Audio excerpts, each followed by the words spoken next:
আজকে সুদ মুসলিম সমাজের ঘরে ঘরে পৌঁছে গেছে। ডাইরেক্টে ইনডাইরেক্টে সবাই সুদ খাচ্ছে। সুদ থেকে মুক্ত কেউ নয়। যারা ডাইরেক্টে সুদ খায় তারা তো খাচ্ছেই, ইনডাইরেক্টেও সুদ খায়। যেমন মনে করেন যে আমি ইমাম, আরেকজন মসজিদে মুয়াজ্জিন আছে, আপনারা যে আমাদের বেতন দিচ্ছেন, এই বেতনের টাকা যে শতভাগ হালাল টাকা দিচ্ছেন কোনো গ্যারান্টি দিতে পারবেন? যারা আমাদের বেতন দিচ্ছেন ওদের মধ্যে কি সুদখোর নাই? ওদের মধ্যে কি এগুলি নাই? হিংসাত্মক মানসিকতা যাদের আছে এরকম নাই? তাহলে অনেক সন্ত্রাস, ক্যাডার, চাঁদাবাজ, সুদখোর, এদের টাকা আমাদের নিয়ে চলতে হচ্ছে। এটা কি কারণে? আবার আমরা যারা সরকারি চাকরি করছি আমাদের টাকার মধ্যেও যাত্রার টাকা আছে, সিনেমার টাকা আছে, সরকারের বিভিন্ন ট্যাক্স, সরকার মদের উপর ট্যাক্স করেছে, সে তার উপরে সে টাকাগুলো আমাদের বেতনে আছে। তাহলে আমরা কেউ ডাইরেক্টে কেউ ইনডাইরেক্টে আমরা খাচ্ছি সুদ। তাহলে সুদ থেকে কি মুক্ত আছি আমরা? অথচ মরা গরুর গোস্ত, শুয়োরের গোস্ত এবং রক্ত এগুলোর চাইতেও জঘন্য সুদ। কেননা মরা গরুর গোস্ত খাওয়া জায়েজ আছে বিশেষ কারণে, শুয়োরের গোস্ত খাওয়া জায়েজ আছে বিশেষ কারণে, রক্ত বিশেষ কারণে পান করা জায়েজ আছে।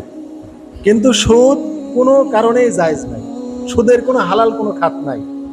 শুয়োরের গোস্তের হালাল খাত আছে, রক্তের হালাল খাত আছে, মরা গরুর হালাল খাত আছে। এই মরা গরু একটা হালাল খাত আছে, ওই খাতে লাগানো যাবে যদি এটা হারাম। আবার আল্লাহর নাম ছাড়া অন্যের নামে যা জবাই করা হয়েছে, দেবদেবীর নামে যেগুলো বলি দেওয়া হয়েছে, এগুলোর হালাল খাত আছে, মুসলমান এগুলোও খেতে পারবে বিশেষ এক টাইমে। তাহলে আল্লাহর নাম ছাড়া দেবদেবীর নামে যেগুলো জবাই করা হয়েছে ওগুলো হারাম, কিন্তু বিশেষ ক্ষেত্রে হালাল। শুয়োরের গোস্ত হারাম কিন্তু বিশেষ ক্ষেত্রে হালাল। মরা গরুর গোস্ত, তারপরে কুকুর, শিয়াল, যেগুলো হিংস্র, বাঘ, জানোয়ার, এই মরা জীবজন্তু যেগুলো যেগুলো আমাদের জন্য হারাম, এগুলোরও বিশেষ হালাল খাত আছে।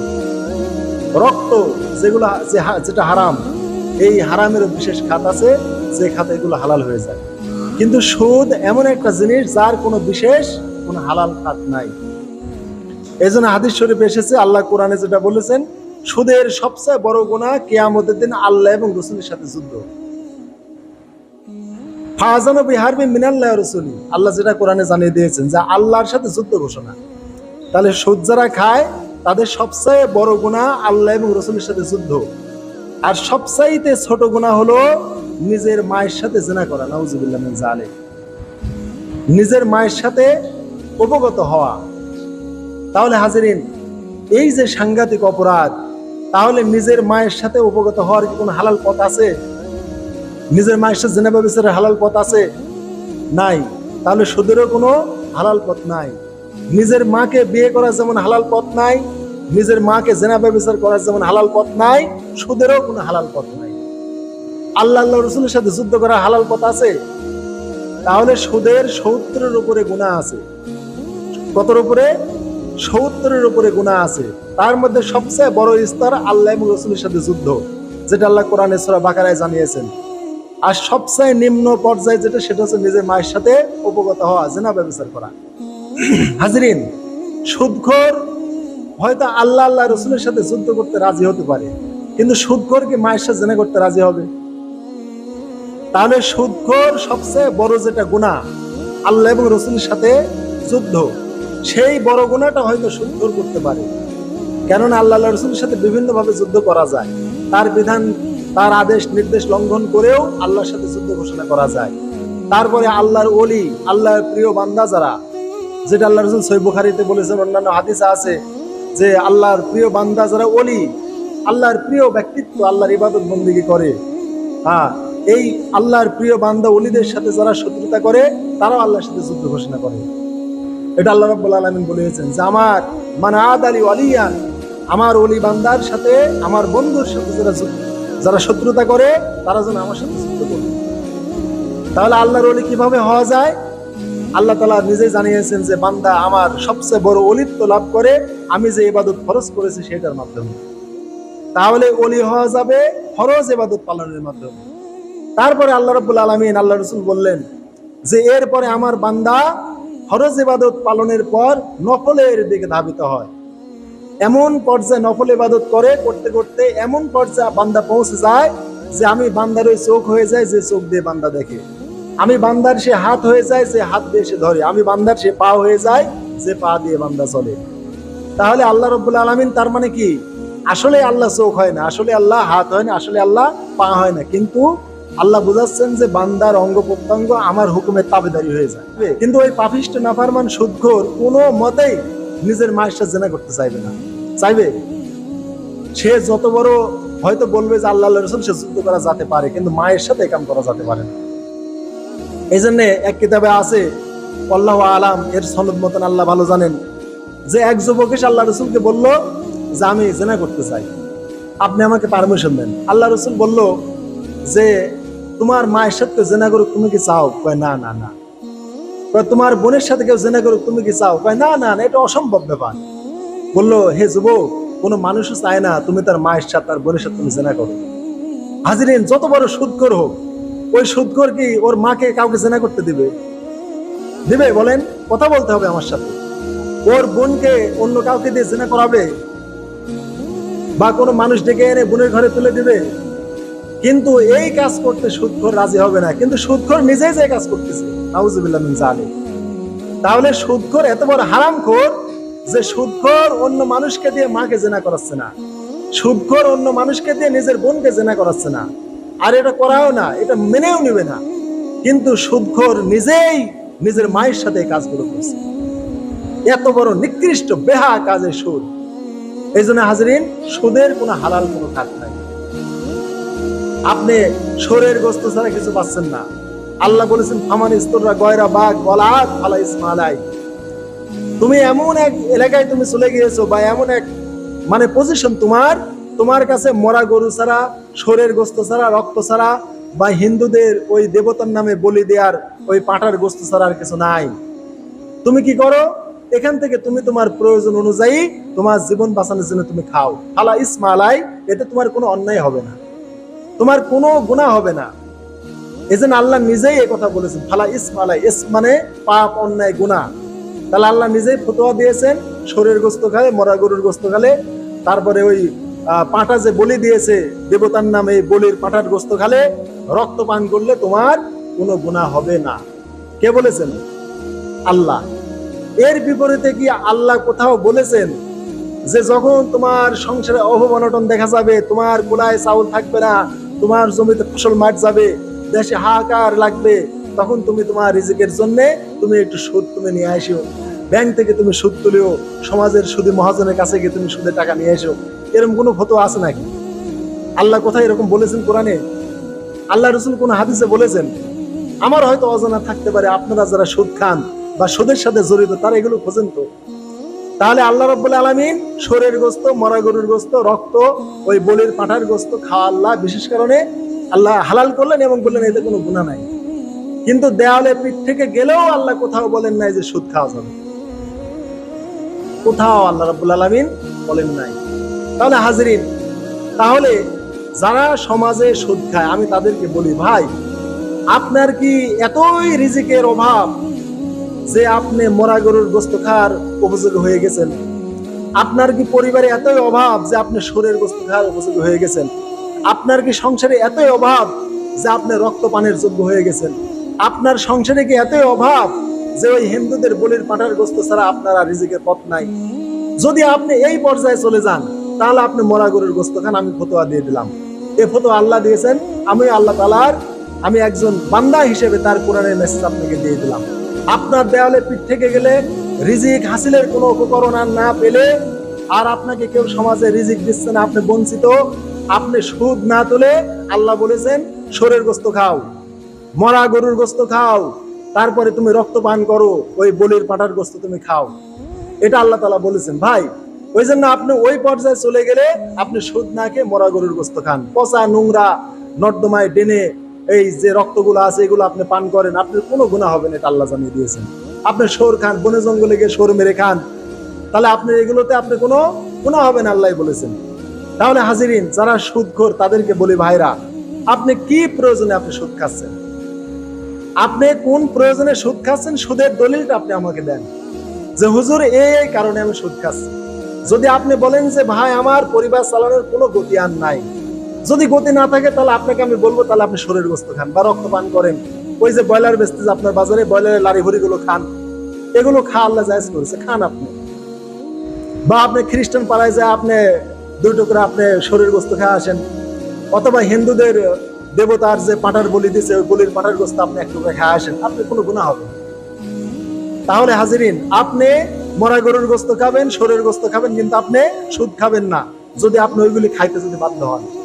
কিন্তু যারা সুদ খায় তাদেরকে বলে হাজিরিন, এইরকম পর্যায়ে কি আপনি পৌঁছেন নাই, বরং আপনার দুনিয়ায় আপনি খুব রিল্যাক্সে চলার জন্য, আনন্দের সাথে চলার জন্য আপনি বড় অঙ্কের টাকার মালিক হচ্ছেন, আপনি সুদ খাচ্ছেন। কিন্তু জেনে রাখেন, ইয়ামহাকুল্লাহু রিবা ওয়া ইউরবি সাদাকাত, আল্লাহ কোরআনে জানিয়ে দিয়েছেন সুদের লাভ আমি আল্লাহ ধ্বংস করবই করব। ইয়ামহাকুল্লাহু রিবা, এটা হচ্ছে আল্লাহ তাআলা মানে মুস্তাকবিল, মুজারে মুস্তাকবিলের সেগা আল্লাহ ব্যবহার করেছেন, মানে আল্লাহ রাব্বুল আলামিন এই সুদের লভ্যাংশ আল্লাহ ধ্বংস করবেনই, করতেই থাকবেন, এরকম অর্থ। বা করছেন, আল্লাহ সুদের লভ্যাংশ ধ্বংস করছেন, করতেছেন, করবেনই, করতেই থাকবেন, এরকম অর্থ হয়। ওয়ায়ুরবিস সাদাকাত, আর দান সদকার যে লভ্যাংশ বা দান সদকাটা আল্লাহ প্রতিপালন করছেন, করবেন, করতেই থাকবেন, বাড়াতেই থাকবেন দান সদকার লাভ। অতএব হাজিরিন, আপনি একটা গরিবকে 1 টাকা আপনি দান করেছেন, এই 1 টাকা আল্লাহ তাআলা বাড়াচ্ছেন। আপনি যেমন জমিনে 1 বছরে আপনি 5 কাঠা পেঁয়াজ লাগাচ্ছেন, বিছন হয়ে গেলে পরে এবার 5 বিঘে লাগাচ্ছেন, এই যে আপনি জমির আপনি আবাদ বাড়াচ্ছেন, ফসল বাড়াচ্ছেন, আল্লাহ তাআলা আমি আপনি যখন দান করি, আল্লাহ তাআলার ওই আমল নামায় বা আমাদের আমল নামায় দানের একটা চারা লাগানো হয়ে যায়। আর এই চারাটাকে পরিচর্যা করে ওয়ায়ুরবিস সাদাকাত, স্বয়ং আল্লাহ রাব্বুল আলামিন এই সদকাটা লালন পালন করেন। ওই খেতে এই সাদগার এই মানে বৃদ্ধি এটা স্বয়ং আল্লাহ করেন। তাহলে আল্লাহ নিজেই এর লালন পালনের দায়িত্ব আল্লাহ নিয়েছেন। এই জন্য আমার আপনার 1 টাকার দান অনেক বড় উহুদ পার হয়তো আল্লাহ কিয়ামতে বানিয়ে ফেলবেন। আল্লাহ আবাদ করতেই থাকবেন আমাদের এই সাদগার বিষয়টা। আর সুদ ধ্বংস করবেনই। সমাজে এমন অনেক মানুষ পাবেন, আমরা নিজেই দেখেছি, আমার বয়সী, আমার চেয়ে কম বয়সী আমাদের গ্রামে এমন মানে বাঘা বাঘা সুদখোর। এই সুদখোরেরা মানে 12 মাসে 13টা গাড়ি পাল্টায়, মানে নামি দামি সব ব্র্যান্ডের গাড়ি। আর বাজারে যদি একটা নদীর মাছ আছে, ভালো মাছ আছে, এইভাবে ঘিরে নেয়, মানে ও আগে মাছ কিনবে, মাছ তোমরা কিনবে না হলে কিনবে না। এক সুদখোরকে দেখলাম যে নদীর থেকে ভালো একটা ট্যাংরা মাছ এসেছে, এইভাবে মানে সেই তার গন্ডা ঘিরে নিয়েছে, কাউকে দেবে না। এখন চতুর্দিকে তাকাচ্ছে কাকে দেয়া যায়, তো আমার দিকে চোখ করে বলতে হুজুরেকে একটু দাও, তার মানে হুজুরেকে একটু দেওয়া যেতে পারে, আর সব ওই লিলি।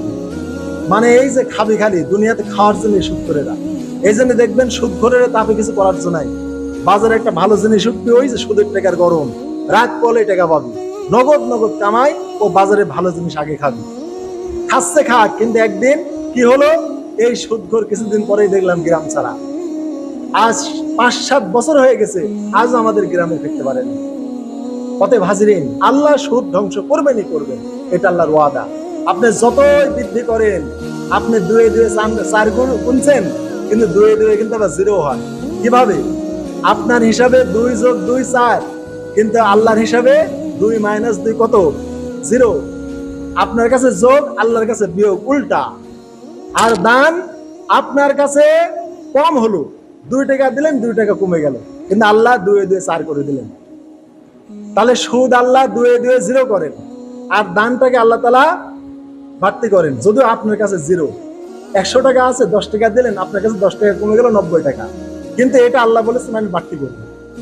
আর সুদ 100 টাকা আছে, পরের দিন আপনার পকেটে 110 টাকা, কয় টাকা লাভ হলো? 10 টাকা। আল্লাহ বলেছেন ইয়ামহাকুল্লাহু রিবা, এই লাভটা আমি ধ্বংস করব। তাহলে হাজিরিন, আপনি টিকতে পারবেন না, কোনোদিন টিকতে পারবেন না। হারামে কোনো বরকত নাই, হারামে কোনো বরকত নাই। আজ মনে করেন যে পৃথিবীর যারা নামি দামি বিজ্ঞানিক, তারাই আজ শরীর গোস্ত খাওয়া বাদ দিচ্ছে। শরীর গোস্তে এত জার্ম, এত লাভা আছে, এটা কল্পনা করা যায় না। ক্যান্সার সৃষ্টি হয় এই শরীর গোস্তে, রক্তপান, এগুলো পৃথিবীর বড় বড় সায়েন্স বিজ্ঞানী তারা এগুলো বাদ দিচ্ছে। কিন্তু আল্লাহ রাব্বুল আলামিন তাও এগুলো জায়েজ করেছেন, বিশেষ কারণে এগুলো খায়ও, কিন্তু সুদের দিকে যাও না। সুদ খা, আমি আল্লাহ আমার সাথে যুদ্ধ করার সমতুল্য। তাফসীরের মধ্যে এসেছে হযরত আব্দুল্লাহ ইবনে আব্বাস বলেছেন কিয়ামতের দিন সুদখোর, আল্লাহ কোরআনে যেটা বলেছেন যে মানুষকে জিন ধরলে যেমন বেমূর্তি হয় ওই রকম চেহারা নিয়ে কিয়ামতে উঠবে, এটা আল্লাহ কোরআনে জানিয়ে দিয়েছেন যে শয়তান বা জিন আসর করলে যেরকম চেহারা হয় এরকম চেহারা নিয়ে কিয়ামতে উঠবে, এটা আল্লাহ কোরআনে জানিয়ে দিয়েছেন। তারপরে ফেরেশতারা তার হাতে একটা তরবারি দিয়ে বলবে যাও ওইখানে বা পর্দার আড়ালে আল্লাহ এবং তার নবী মুহাম্মদ সাল্লাল্লাহু আলাইহি ওয়াসাল্লাম অপেক্ষা করছে তোমার জন্য, তোমার সাথে যুদ্ধ হবে, তার সাথে যুদ্ধ করে আসা আছে। অতএব হাজরিন, বেশি বেশি সুদ খাবেন তাহলে, তাই না সুদখোরেরা? কারণ আল্লাহর সাথে যুদ্ধ করতে হবে, কিন্তু আল্লাহ নবীর সাথে যুদ্ধ করতে হবে আপনাকে। তাহলে আপনাকে সুদ যারা খাচ্ছেন কত শক্তি অর্জন করার দরকার, কারণ আপনার যুদ্ধ স্বয়ং আল্লাহর সাথে হবে, স্বয়ং আল্লাহ নবীর সাথে হবে। তাহলে ইন্নাল্লাহ আলা কুল্লি শাইইন কদির, আল্লাহ সবচাইতে বড় শক্তিমান, ওই শক্তিমানের সাথে যুদ্ধ করতে হলে আপনার কত শক্তি হওয়া লাগবে তাহলে। অতএব সুদখোরেরা যদি আল্লাহর সাথে যুদ্ধ করার শক্তি যোগাতে পারেন তাহলে আপনি এ পথে চলেন। আর যদি আপনি মনে করেন যে আমি আল্লাহর সাথে রাসূলের সাথে যুদ্ধ করে পারবো না, তাহলে আপনি আজই ত্যাগ করেন, তওবা করেন। এই বরকত দেওয়ার মালিক কে? স্বয়ং আল্লাহ রাব্বুল আলামিন বরকত দেওয়ার মালিক।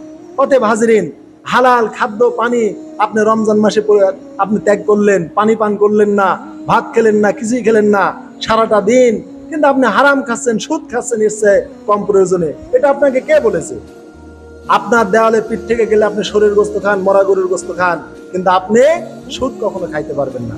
তাহলে সুদ এত নিকৃষ্ট, সুদ যে দেয়, যে গ্রহণ করে, যে লেখে, যে সাক্ষী হয়, সকল প্রকারের প্রতি মানে আল্লাহ রাসূল লানত করেছেন, এত লানত করেছেন তাদেরকে। অতএব সুদ খাওয়া মানুষের রক্ত চুষা একবারে সমতুল্য।